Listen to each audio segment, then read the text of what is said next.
Welcome to WagerTalk TV. I am Kelly Stewart, joined by Bryan Leonard, one of my favorite guys here at WagerTalk, and Marco D'Angelo.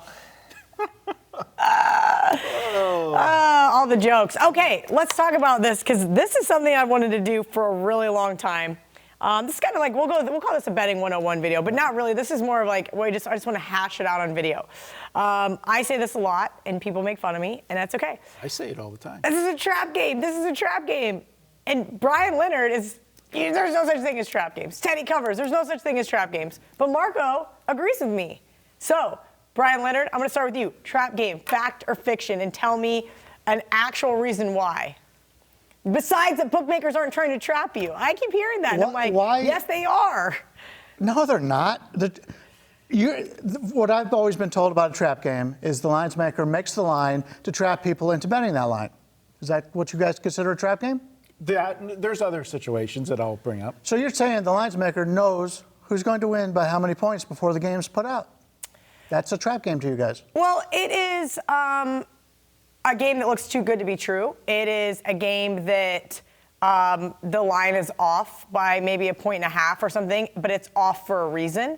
Maybe it's off because they know the public is going to take that side. For example, we've seen certain teams years in and years out, Alabama, whether they cover or not, you're still paying a premium to bet them.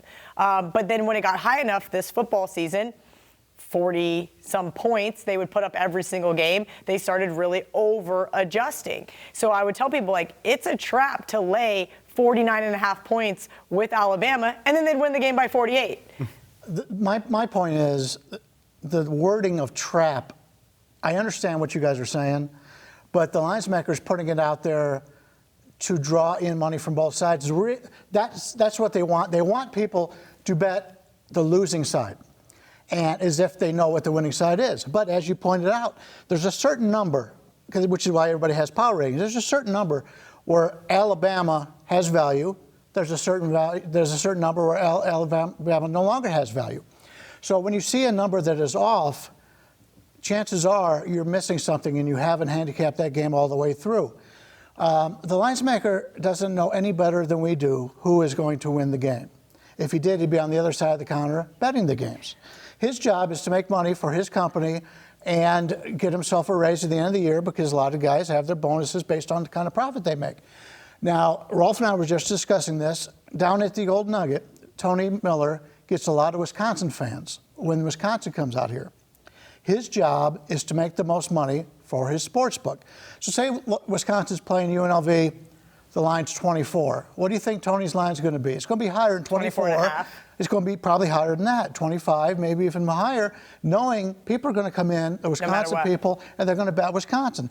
He's doing what's best for his sports book. Is that a trap line?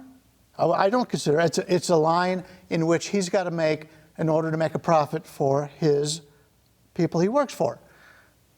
Let's see what you happen to think about that. Now, if I was Teddy Covers, I'd say, you're an idiot. Let me tell you why. Throw your pen at him. It's not the first time he said that to all of us. Okay.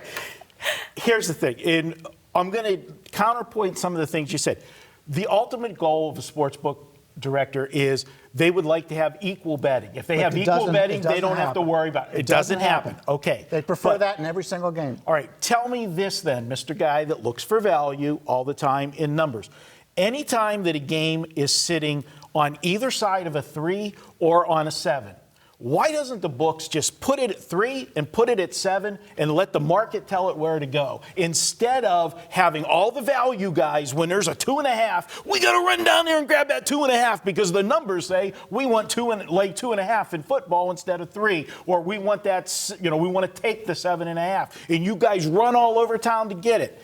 There's a reason they do the numbers. When you see a game that's at 2.5, I'm telling you, road dog at 2.5, they're begging you to take the favorite in that game. And to me, that tells me, that's what I assume as a trap game. When you're going to get a lot of money coming in, and you know you're going to get money coming in on the home team, and you still lay the number. So, for example, let's use it just because it is conference championship weekend. Obviously, this is going to be a long-term video, but we'll use this as an example.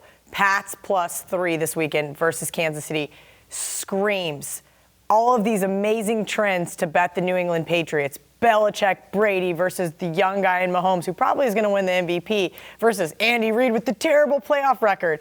It is begging you to bet the New England Patriots here. Begging you. It screams trap to me. Marco, Bryan. It does not scream trap, and the reason why they put it on 3 and 7 is so they don't get middled. That's the whole point of not putting it on the key number. If you put it on that key number and you're saying, okay, I'm going to stick with this number all week long, regardless of what it is, you're putting yourself in a bad position. But I look at that game totally differently.